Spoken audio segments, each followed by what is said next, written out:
सिनेविश्व म्हटलं की इथे सगळ्यांनाच रंगरूपावरून, दिसण्यावरून रिजेक्शन किंवा ट्रोलिंगला सामोरं जावं लागतंच. असाच मराठीतील हरहुन्नरी अभिनेता संदीप पाठक यांना देखील सामोरं जावं लागलं होतं.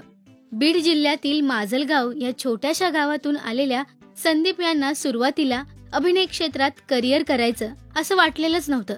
कारण घरात शिक्षकी पेशा असल्यामुळे स्वतःही एखाद्या विषयाचा किंवा अभिनयाचा शिक्षक व्हावं असं त्यांचं स्वप्न होतं. पण संभाजीनगर आणि नंतर पुण्यात येताच ते थिएटरकडे वळले.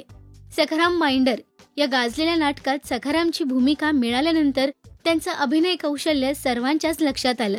मात्र अभिनयात जम बसवण्यासाठी त्यांना खूप स्ट्रगल करावा लागला. वडिलांना कॅन्सर झाल्याने संदीप यांच्या डोक्यावर 9 लाखांचं कर्ज होतं. मुंबईत एका छोट्याशा खोलीत राहून त्यांनी नाटक, छोट्या भूमिका जे काही मिळेल ते काम स्वीकारलं. रूम मालक रात्री मुद्दाम लाईट बंद करायचा, म्हणून रात्री नेहरू पार्कमध्ये एलईडीच्या उजेडात बसून ते पुस्तकं वाचायचे. तसंच संदीप पाठक यांच्या घरच्यांनी त्यांचं लग्न जुळवताना देखील त्यांना लवकर समोर आणलं नव्हतं.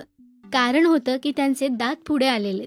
याबाबतच स्वतः संदीप सांगतात की माझ्या दातांवरून, दिसण्यावरून खूप ट्रोल केलं गेलं. मी गमतीने म्हणतो की माझी आत्मकथा लिहायची वेळ आली तर मी तिचं नाव अभिनयाची दंतकथा असंच ठेवेन. पण मी हे सगळं कधीच मनावर घेत नाही. माझे दात पुढे आहेत तर मी गोड स्माइल देऊन लोकांना आपलंसं करेल. ओम पुरी यांचं उदाहरण देत ते म्हणतात की त्यांच्या चेहऱ्यावर खड्डे होते, पण त्यांनी कधीच न्यूनगंड बाळगला नाही. तसंच मीही केलं. जे आहे त्याला स्वीकारून त्यातून संधी कशा मिळवायच्या हे शिकून घेतलं. थिएटरमधून आलेल्या कलाकारासाठी ही मानसिकता फार महत्वाची असल्याचंही ते ठामपणे सांगतात.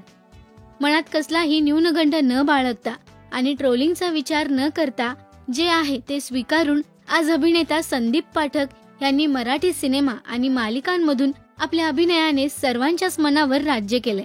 तुम्हाला संदीप पाठक यांचा कोणता चित्रपट व कोणती भूमिका आवडते हे आम्हाला कमेंटमध्ये नक्की सांगा. मराठी सिनेविश्वातील बातम्या, अपडेट्स आणि गॉसिपसाठी सबस्क्राईब करा राजश्री मराठी.